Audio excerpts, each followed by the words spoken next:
Namo Sang Hyang Adi Budaya, Namo Buddhaya. Acaritwa Brahma Caryang Alada Yo Bane Danang Jina Koncawa Jayanti Kina Macewa Palale. Syair Dhammapada 155. Jarawaga.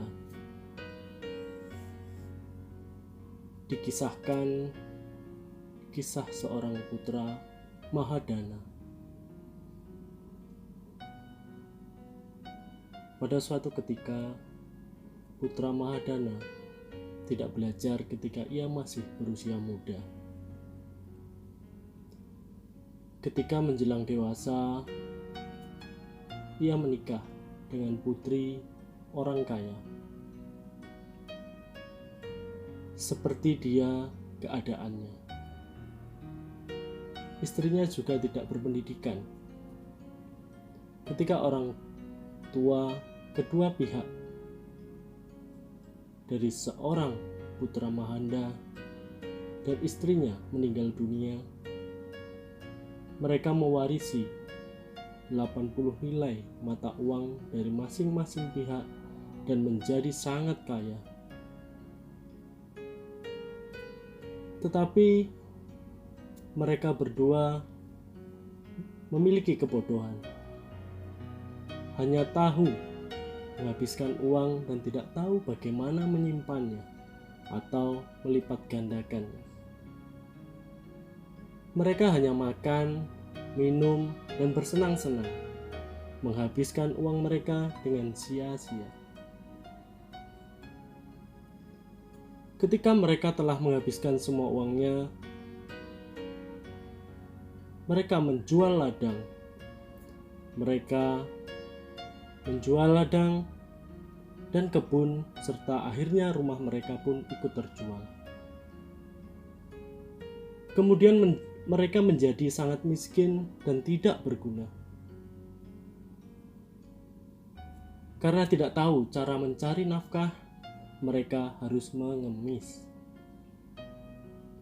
Pada suatu hari,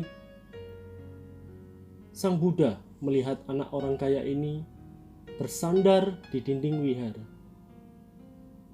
mengambil sisa makanan yang diberikan oleh para samanera. Melihat hal itu, Sang Buddha tersenyum. Lalu, Yang Arya Ananda bertanya kepada Sang Buddha, "Mengapa beliau tersenyum?" Sang Buddha menjawab, "Ananda, lihat kepada putra orang kaya ini. Dia hidup dengan tidak berguna dan mempunyai kehidupan yang tidak bertujuan. Apabila dia belajar menjaga kekayaannya pada saat pertama kehidupannya, dia akan menjadi orang kaya yang teratas. Atau apabila dia menjadi seorang biku, akan menjadi seorang arahat dan istrinya akan menjadi seorang anagami. Apabila dia belajar menjaga kekayaannya pada tahap kedua kehidupannya, dia akan menjadi orang kaya tingkat kedua.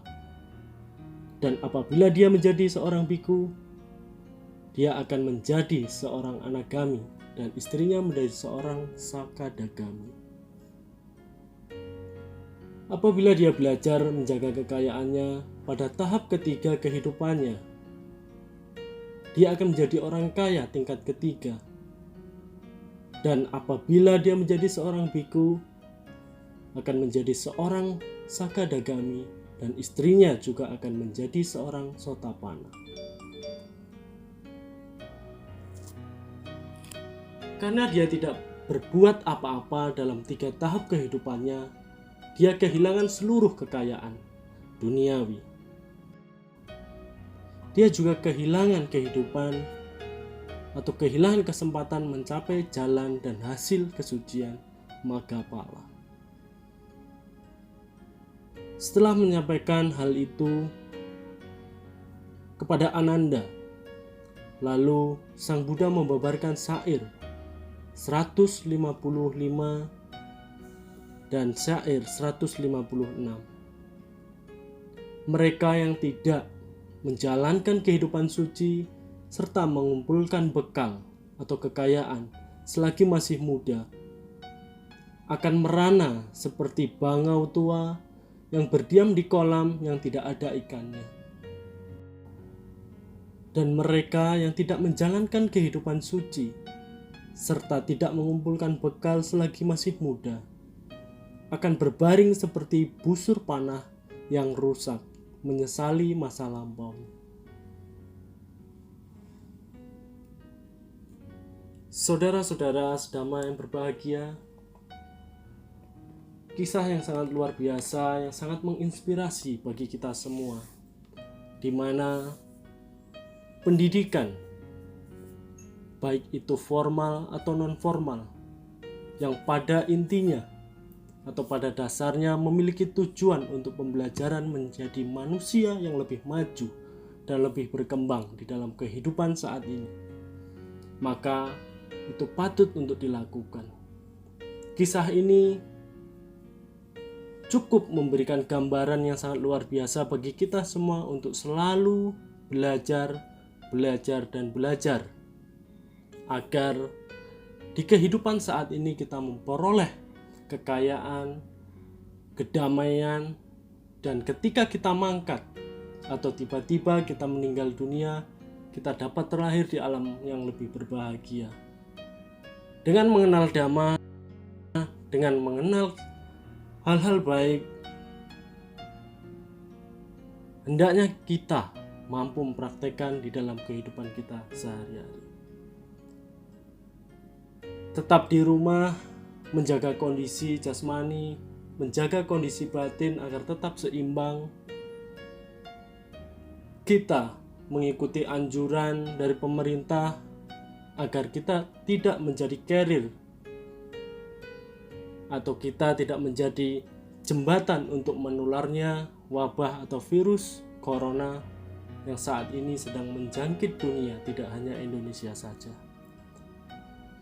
Salam sejahtera, salam damai, dan salam bahagia bagi kita semua. Semoga umat Buddha dimanapun kita berada, kita selalu diberikan kesehatan, kesejahteraan, usia panjang, dan dijauhkan dari segala mara bahaya. Sabe sata bhavantu sukhitata, semoga semua makhluk hidup berbahagia. Namo Sang Hyang Adi Budaya, Namo Buddhaya.